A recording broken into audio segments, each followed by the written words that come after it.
Praise the lord. నేటి వాక్యము కీర్తనల గ్రంథము 16వ అధ్యాయము 3వ వచనం. నేనీలాగందును, భూమి మీదనున్న భక్తులే శ్రేష్ఠులు, వారు నాకు కేవలము ఇష్టులు.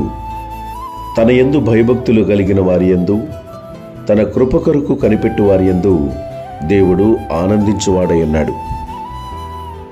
భక్తి విశ్వాసానికి మూలమై ఉన్నది.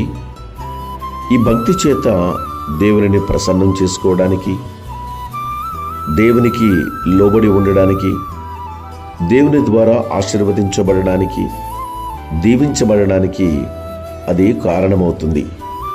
ఎవరైతే తన ఎడల భయభక్తులు కలిగి తనను ఆరాధిస్తారో, యథార్థమైన ప్రవర్తన కలిగి ఉంటారో, పరిశుద్ధులుగా ఉంటారో, అలాంటి వారు దేవుని దృష్టిలో శ్రేష్ఠులుగా కనబడతారు.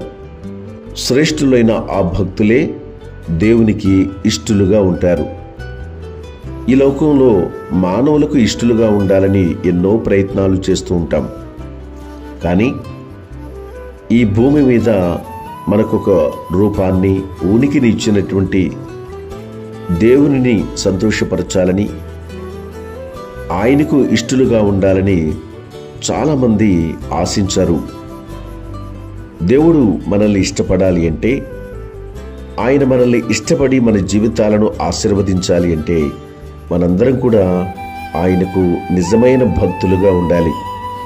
యథార్థమైన భక్తి కలిగి, పరిశుద్ధమైన భక్తి కలిగి ఆయనను మనము ఆరాధించినప్పుడు ఆయనకు మనం ఎప్పటికీ ఇష్టలుగా ఉంటాం.